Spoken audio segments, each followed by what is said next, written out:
말씀을 시작하기 전에 여러분께 몇 가지 그림을 보여드리려고 합니다. 이 그림은 서울대학교 동양학과 교수님이셨던 김병종 교수님이 그리신 그림입니다. 1980년대에 그가 이 주제의 그림을 아주 자주 그려서 전시회를 갖기도 했습니다. 이 그림의 제목은요, 바보 예수입니다. 예수님의 형상을 이렇게 조금 우스꽝스러운 모습으로 그려냈습니다. 그는 이렇게 이야기합니다. 1980년대 자유를 위해서 격렬히 저항하던 그런 시기에 예수님이 만약에 이 땅에 오셨으면 예수님은 과연 어떤 모습이셨을까를 고민하며 그렸다고 합니다.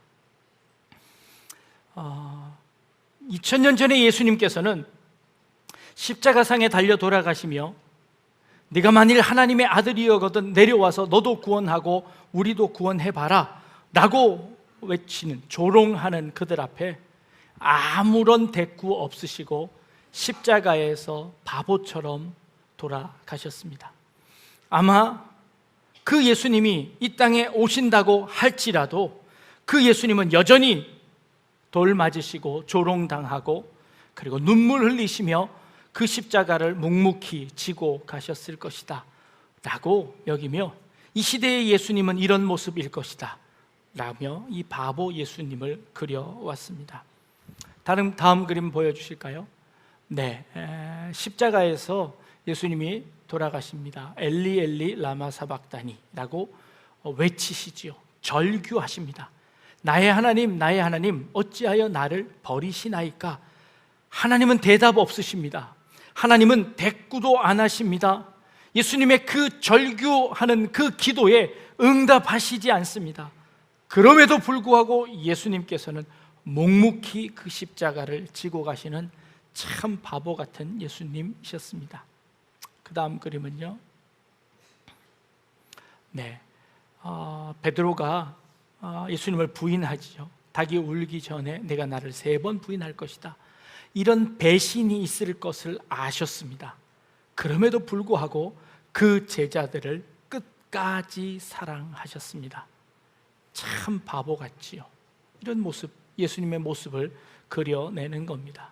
그 다음 그림은요, 이것은 봉천동 산동네를 그린 겁니다. 주님, 이렇게 가난하고 어렵고 힘든 사람이 살아가는데 하나님 도대체 뭘 하고 계십니까? 이 배가 고파서 죽어가는 이 아이들을 하나님 왜 그냥 내버려 두십니까? 하고 하나님 앞에 절규합니다.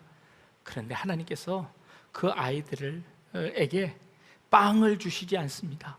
기적을 베푸셔서 돌이 변해서 떡이 되게 해서, 빵이 되게 해서 그 아이들을 먹여주실 수 있을 능력이 계심에도 불구하고 하나님께서는 그냥 침묵하십니다. 그러나 하나님의 침묵은 그냥 침묵이 아니라 그들을 이렇게 끌어안고 함께 눈물 흘리시는 것으로 함께 하시는, 아무것도 할 수 없는 하나님처럼 보입니다. 아무 능력이 없는 주님처럼 보입니다. 그래서 바보 예수님이라고 하는 겁니다. 다음 그림은요, 십자가에 달려 돌아가십니다. 그런데요, 예수님이 십자가에 달려 돌아가실 때 천둥과 번개가 칩니다. 드디어 하나님께서 일하시나 보다. 드디어 이 천둥과 번개를 통하여서 하나님께서 기적을 보여주실 것 같구나 라는 생각을 가졌습니다. 그런데 천둥과 번개를 치는데요, 아무런 다른 일들이 일어나지 않습니다. 예수님은 그 천둥과 번개 속에서 그저 십자가를 묵묵히 지고 돌아가시는 겁니다. 이게 이 김병정 교수가 그린 바보 예수라는 그런 그림들이었습니다. 주님께서 이 땅에 오시면, 지금 이 시간 이 자리에 계시다면 주님께서는 어떻게 우리에게 응답하실까요? 수많은 기도의 제목들을 가지고 이 자리에 나오신 줄 압니다.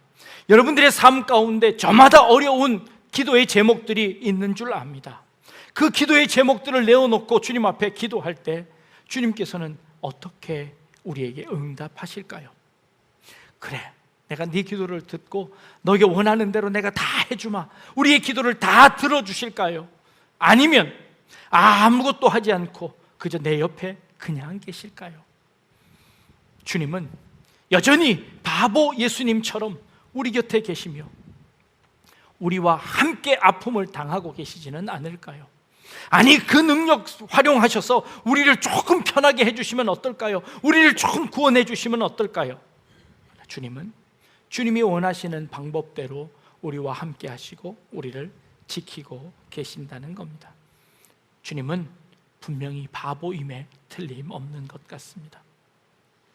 미국 워싱턴 포스트지에서 2000년을 맞이하면서 1000년서부터 2000년까지 1000년 동안에 이 지구상에서 가장 위대한 인물과 그리고 최악의 인물을 두 사람을 꼽았습니다. 최고의 인물은 누구였냐면 징기스칸이었습니다. 그의 업적은 아시아와 유럽을 연결하는 대제국을 건설하고 동서문화를 교류하게 만들었고, 인터넷보다도 더 빠른 700년 전에 있는 그 당시에 이 동서가 서로 교류할 수 있도록 만들어내는 그런 터전을 만들어냈습니다. 그래서 최고의 인물은 징기스칸입니다 라고 징기스칸을 꼽았습니다. 최악의 인물은 누구였는지 아십니까? 최고의 웅변술과 지도력으로 세계를 정복하려고 했던 히틀러를 꼽았습니다. 아이러니하게도 최고의 인물도 전쟁을 통하여서 세계 제국을 만들렸던 사람이었고, 최악의 인물도 역시 전쟁을 통하여서 온 세계를 하나로 만들려고 했던 그 인물이었다는 것이죠. 같은 전쟁을 했음에도 불구하고 한 사람은 최고의 인물로, 한 사람은 최악의 인물로 선정되고 말았습니다. 예수님은 어떠실까요? 예수님은 어떤 한 나라도 정복하지 못하셨습니다. 아니, 어떤 한 사람도 죽이지 못하셨습니다. 그저 아무런 힘 없이 십자가에 달려서 어떠한 저항도 하지 않으시고 그저 자신의 목숨을 내어 주셨습니다. 예수님은 아주 힘없는 바보 같은 예수님이셨습니다. 그러나 결국 2000년이 지난 이 즈음에 예수님의 십자가가 전 세계를 정복하고 말았습니다. 예수님의 십자가가 온 인류를 구원하는 구원의 십자가가 되셨습니다. 바보 같은 예수님이셨지만, 그러나 그 바보 같은 그 예수님의 사랑이 지금도 우리의 마음속을 두드리고 계십니다. 인류를 구원하는 그 구원의 십자가가 되셨습니다. 이 예수님의 십자가입니다. 그런데 예수님께서 그 십자가를 지실 때에 지나가는 사람들이 이야기합니다. 네가 정말 하나님의 아들이냐? 그러면 너도 구원하고 내려와서 나도 한번 구원해 보아라. 유대인들과 제사장들이 네가 정말 하나님의 아들이냐? 그렇다면 하나님께서 돕도록 한번 해봐라. 하나님께 기도해봐라 라고 예수님을 조롱합니다. 아니, 예수님에게 무슨 죄가 있다고 이렇게 악하게 예수님을 향하여 조롱을 합니까? 침뱉고 그렇게 예수님을 핍박합니까? 예수님이 뭘 그렇게 잘못하셨습니까? 이것이 인간의 죄입니다. 인간이란 이 우리 존재가 그럴 수밖에 없다는 것입니다. 약한 사람을 더 짓밟아야만 자기의 강함을 드러낼 수 있기에 그렇게 해서 자기를 드러내려고 하는 것이 우리의 인간의 모습이라는 겁니다. 아프리카에서 선교하시던 어떤 선교사님 한 분이 식인종 마을에 들어가시게 되었습니다. 하나님의 은혜로 말미암아 그 추장과 사귀게 되어서 목숨을 부지할 수 있었습니다. 그래서 그들에게 복음을 전하는 겁니다. 어느 한 날 이 선교사님이 외부로부터 들어온 신문을 봅니다. 세계대전이 일어나서 전쟁이 온 유럽 가운데 퍼졌습니다. 그 전쟁을 인하여서 많은 사람들이 죽었다는 신문 기사를 읽게 되었습니다. 혀를 차며 끌끌하며 걱정합니다. 그러자 그 식인종 추장이 그 선교사님에게 다가와서 묻습니다. 도대체 무슨 일이 일어났습니까? 사람이 많이 죽었습니다. 도대체 몇 사람이나 죽었길래 그렇게 걱정하십니까? 한 10사람쯤 죽었습니까? 아니요, 그것보다 더 많이 죽었습니다. 아니, 그럼 한 100명쯤 됩니까? 아니요, 그것보다 더 많습니다. 1000명쯤 됩니까? 그것보다 더 많은 사람이 죽었습니다. 그랬더니 이 식인종 추장이 이렇게 이야기하더라는 겁니다. 그거 참 이상합니다. 당신네 사람들은 사람 고기도 먹지 않는다면서 왜 그렇게 사람을 많이 죽였답니까? 하고 묻더라는 겁니다. 식인종보다도 못합니다. 그리고 짐승보다도 더 못한 것이 우리 인간이라는 것입니다. 예수님을 향하여서 핍박합니다. 조롱합니다. 육체적 고통을 줄 뿐만 아니라 정신적인 고통도 줍니다. 그리고 더 나아가서 하나님과의 관계를 의심케 합니다. 네가 정말 하나님의 아들이냐? 라고 합니다. 예수님의 능력을 비방하는 것을 떠나, 하나님의 능력을 비방하는 것을 떠나 하나님과 아들됨의 관계까지 비방하며 그 예수님을 조롱합니다. 주님께서 그 조롱당하시면서 절규하며 하나님께 외칩니다. 어찌하여 나를 버리시나이까? 그런데 그 중에 하나님도 대답이 없으십니다. 오히려 그때에 주님께서 하시는 말씀입니다. 주여, 저들의 죄를 용서하여 주옵소서.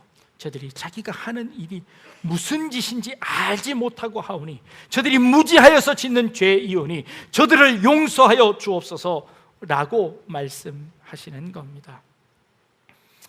예수님께서 십자가의 마지막 돌아가시면서 사람들로부터 조롱받는 것이, 네가 만약 하나님의 아들이면 내려와 봐라 라는 것이었습니다. 사람들은 예수님이 하나님의 아들이라는 그 증명할 수 있는 조건으로서 기적을 요구합니다. 사람이 할 수 없는 일들을 행함으로 말미암아 그가 하나님의 아들이라는 것을 증명해내라고 하는 것이지요. 예수님이 이 마지막 사역 말고 이 사역을 처음 시작하시던 그때에도 똑같은 시험을 당하셨습니다. 광야에서 사역을 시작하시기 전에 기도하러 광야에 가셨는데 그 광야에서 사탄이 등장합니다. 그리고 그 사탄이 예수님에게 똑같이 물어보는 겁니다. 네가 만일 하나님의 아들이거든 이 돌을 변해서 떡이 되게 한번 만들어 봐라.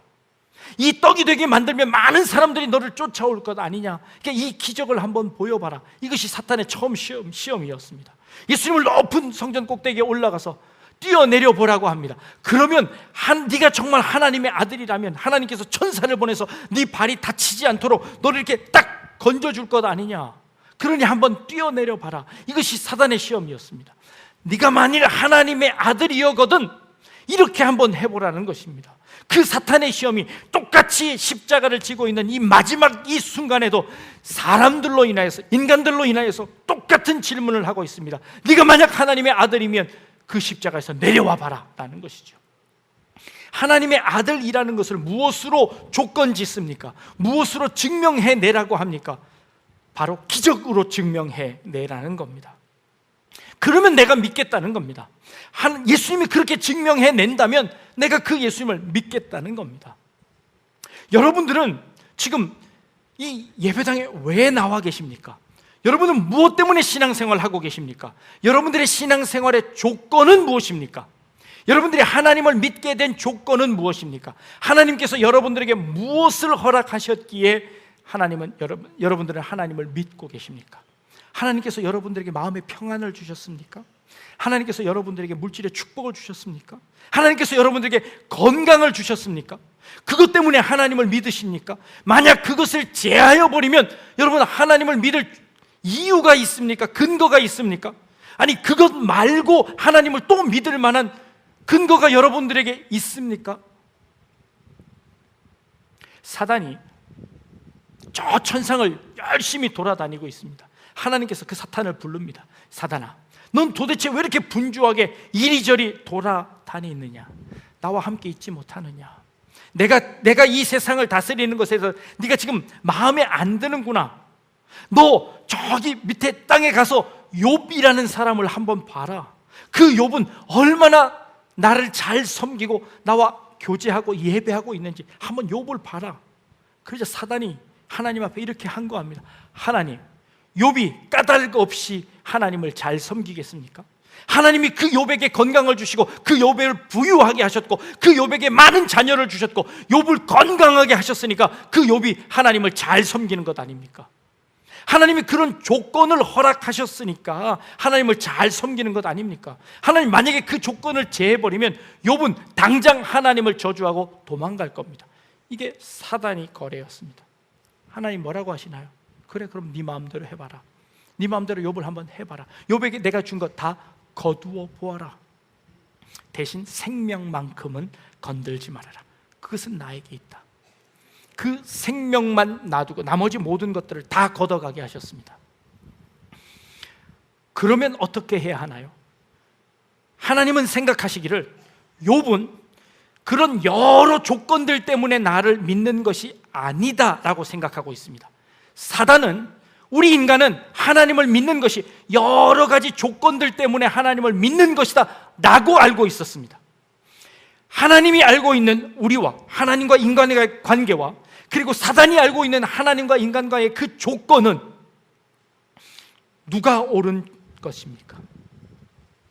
1장 마지막에 욥은 그 어려운 상황 속에서도 자신의 모든 재산을 잃어버리고 자녀를 다 잃어버리고 건강마저 다 잃어버린 그 즈음에 그 입으로 하나님을 저주하지 않았다고 성경은 기록합니다. 그러나 이 욥은 어떠한 까닭인지 그 까닭을 전혀 알지 못하는 그 상황 속에서 내게 주신 이도 여호와시요 가져가신 이도 여호와시니 주님만 내가 찬양하겠습니다 라고 고백하는 것이 욥의 고백이었습니다. 누가 이겼나요? 하나님이 이기셨습니다. 만일 사단이 지금 와서 여러분들을 향하여 하나님께 내기를 한다면, 하나님과 거래를 한다면 여러분들은 이기실 수 있겠습니까? 여러분은 그 시험을 이겨내실 수 있으실까요? 내가 신앙생활한 게 몇 년인데요, 내가 신앙생활한 게 20년이 넘었는데 30년 동안 내가 신앙생활을 했는데 내가 그까지 돈 때문에 하나님 믿는 줄 아세요? 내가 그까지 조건 때문에 하나님 믿는 줄 아세요? 나를 뭘로 보시고, 내가 지금까지 신앙생활을 했던 것이 내가 정말 하나님을 잘 알기 때문에 그렇게 신앙생활을 한 것이지 나를 뭘로 보십니까? 나를 그렇게 천박한 신앙인으로 보십니까? 네, 그럴 수도 있지요. 중세시대에 그리스에 가니까요, 마테오라라는 곳이 있습니다. 공중사원이라는 곳입니다. 그 공중사원에요, 절벽이 아주 깎아지른 듯한 절벽입니다. 그 절벽 꼭대기에 아주 멋있는 사원이 있습니다. 지금은 계단이 있어서 그 계단을 올라가는데 처음에는 그 계단이 없었답니다. 하나님, 나는 어떠한 조건 때문에 하나님을 믿지 않습니다. 나는 하나님 한 분만으로 만족합니다. 자신의 모든 재산을 다 던져버리고, 그리고 먹는 것까지도 금욕주의 생활을 하며 수도사들이 그 꼭대기에, 절벽 꼭대기에 올라가서 40일 동안 기도합니다. 동굴 벽을 보면서 그 벽면 수행을 합니다. 나는 이제 더 이상 아무것도 필요 없습니다 하고 수행했던 사람들이었습니다. 그런데요, 그 수행이 경지에 이르자 많은 사람들이 찾아왔습니다. 그리고는 그에게 기도받기를 원했습니다. 수도사님, 저를 위해서 기도해 주십시오. 수도사님 참 대단하십니다. 어떻게 그런 수행을 하십니까? 그 수도사를 지켜 세우기 시작했습니다. 많은 사람들이 수도사를 찾아왔고 기도를 받고 그에게 선물을 갖다 주었습니다. 결국 그 수도사는요, 타락하고 말았습니다. 그 꼭대기에 아주 으리으리한 수도원을 짓기 시작했습니다. 그 꼭대기까지 어떻게 짐을 날랐을까요?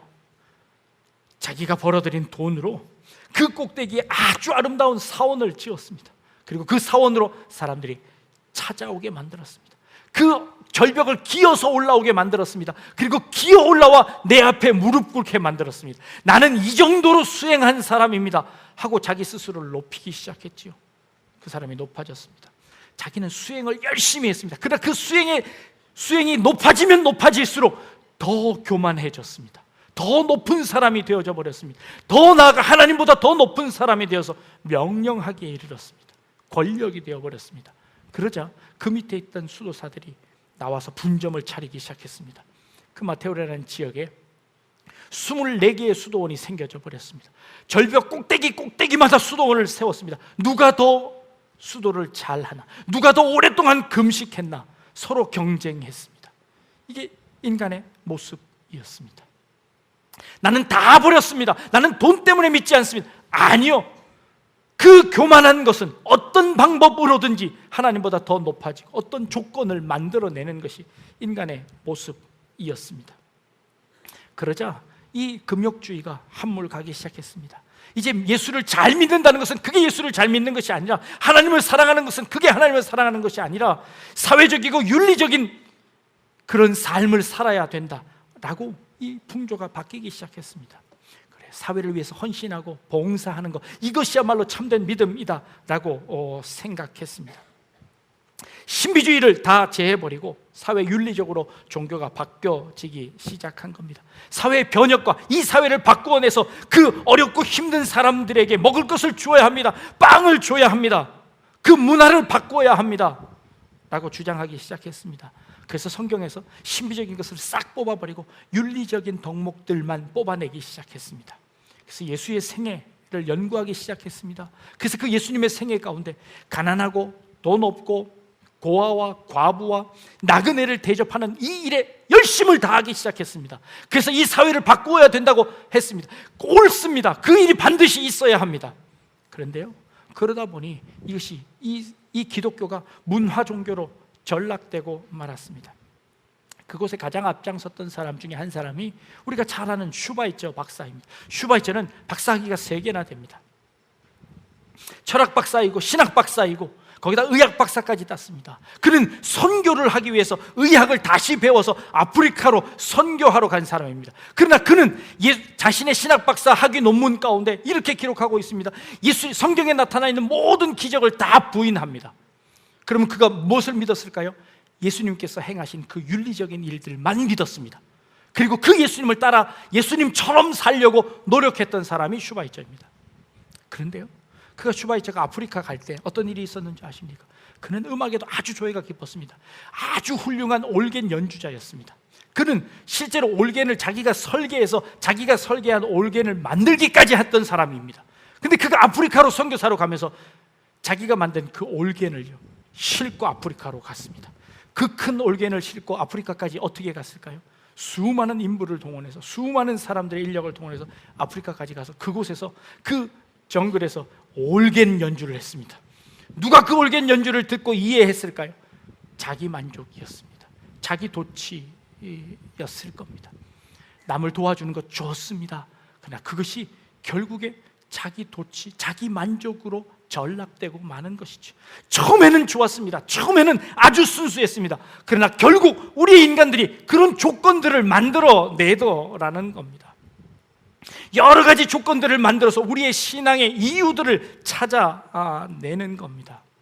종교가 그것을 무시할 수 없습니다. 기독교가 그것을 버릴 수 없습니다. 신비적인 것이든 윤리적인 것은 버릴 수 없습니다. 그러나 그것이 우리의 종교의 전부 다는 아니라는 겁니다. 우리의 조건은 무엇입니까? 우리는 날마다 그 조건을 만들어냅니다. 하나님이시라면 이 정도는 해야 되지 않습니까? 하나님이시라면 그 십자가에서 내려오셔야 되지 않습니까? 하나님이시라면 이 정도 문제쯤은 해결해 주셔야 되지 않습니까? 내가 이렇게 어렵다고 기도하는데 하나님 내 기도를 왜 안 들어주시는 겁니까?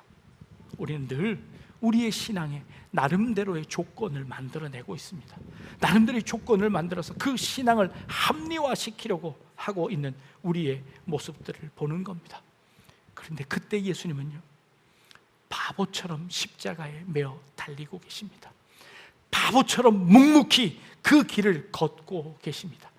어떠한 반응도 보이지 않으시고 어떠한 항변도 하지 않으시고 어떠한 대꾸도 않으시고 그 십자가의 길을 묵묵히 걷고 계시다는 겁니다.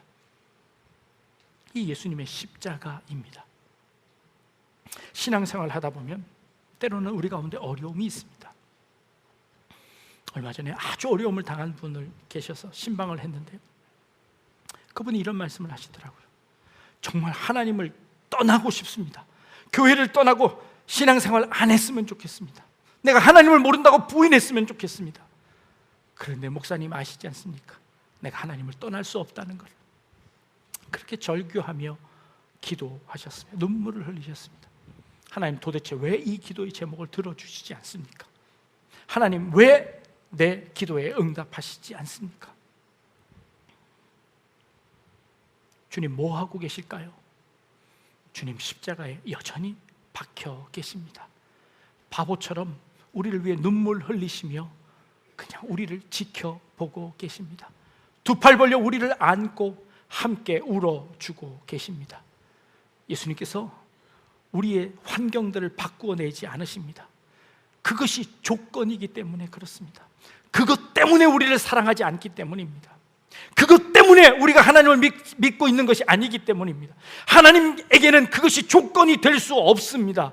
그것 있고 없고가 하나님을 따르고 따르지 않고가 조건이 되지 않습니다. 근데 때로 우리는 그것이 조건이 되어서 하나님을 믿으려고 합니다. 하나님, 왜 이거는 안 되고 이거는 안 되고 이거는 안 됩니까? 나는 이것만큼은 도저히 감당할 수 없습니다. 나는 이 십자가만큼은 지고 가지 않겠습니다 라고 하나님에 대해서 우리는 자꾸 여러 가지 조건을 만듭니다. 그것이 돈이 되었건, 그것이 명예가 되었건, 그것이 건강이 되었건, 그것이 자존심이 되었건, 저마다의 나름대로의 조건을 만듭니다. 아니, 열심히 수도하던 그 수도사조차도 자신의 자존심이 무너지는 것을 견딜 수 없어서 그것이 자신의 조건이 되어버렸습니다. 모든 것 다 버렸지만 그러나 그 자존심만큼 버릴 수 없어서 그 꼭대기까지 올라간 것 아닙니까? 예수님에게 그 자존심 버리라고 이야기하는 겁니다. 십자가에서 내려와 보라는 겁니다. 정말 하나님의 아들이면 내려와서 증명해 보라는 겁니다. 우리의 신앙생활을 어떻게 증명할 수 있나요? 어떻게 하면 하나님을 잘 믿는 것 증명해낼 수 있나요? 아니요, 그거 신앙생활 아닙니다. 내가 뭔가를 증명해내고 내가 뭔가를 조건으로 내딛는 그 순간, 그것은 우리의 진짜 믿음이 아닐 수 있다는 겁니다. 우리의 진짜 믿음은 어떠한 조건도 없는 것입니다. 그저 바보처럼 십자가를 지고 가는 것입니다. 그게 참된 신앙이라고 우리에게 말씀하시는 겁니다. 때로는 하나님께서 그 절규의 목소리, 아들의 그 절규의 목소리에 아무 응답하시지 않는 그때에도 주님은 십자가 묵묵히 지고 걸어가셨습니다. 이게 신앙입니다. 이게 삶입니다. 이 자리에 참석하신 우리 모든 약대주안교회 성도님들, 여러분들의 주어진 십자가가 무엇입니까? 자녀입니까? 혹은 부모님입니까? 혹은 건강입니까? 혹은 돈입니까? 그 조건 때문에 우리의 신앙이 흔들리지 않기를 원합니다. 그 조건 때문에 내가 하나님으로부터 멀어지지 않기를 원합니다. 그것은 사탄이 원하는 것입니다. 하나님, 그것 보십시오, 그것 때문에 하나님 믿은 거 아닙니까? 라고 사탄이 우리를 조롱하는 것입니다. 그것 보십시오, 하나님, 그것 때문에 하나님을 섬긴 것입니다. 아니요, 그것 때문에 하나님 섬긴 거 아닙니다. 하나님 한 분만으로 만족합니다. 어떠한 조건도 하나님과 우리 사이를 막을 수 없고, 어떠한 조건도 하나님과 우리 사이에 담이 될 수 없음을 선언하는 겁니다. 어떠한 조건도 우리의 신앙을 무너뜨릴 수 없음을 선포하는 겁니다. 이게 참된 신앙입니다. 참된 믿음입니다. 이게 참된 십자가를 지는 삶입니다. 우리 모든 성도님들, 자기에게 주어진 그 십자가를 짊어지고 오늘도 바보처럼 눈물 흘리며, 때로는 바보처럼 웃으며 여러분들이 묵묵히 여러분들의 십자가를 짊어지고 한 걸음 한 걸음 내디딜 수 있는 그런 우리 성도님들 다 되실 수 있기를 주님의 이름으로 축복합니다. 기도하겠습니다. 하나님, 네가 만일 하나님의 아들이여거든 십자가에서 내려와 봐라. 조롱하는 그들 앞에 어떠한 대꾸도 어떠한 항변도 하지 않으시며 그 십자가를 묵묵히 지고 걸어가셨던 주님의 모습처럼 우리도 이 시대를 살아가며 어떠한 조건으로 인하여 우리의 신앙이 흔들리지 않게 하시며 오직 하나님 한 분만 바라보며 나아가는 우리의 삶이, 우리의 인생이, 우리의 믿음이 되게 하여 주옵소서. 감사드리며 예수님의 이름으로 기도합니다. 아멘.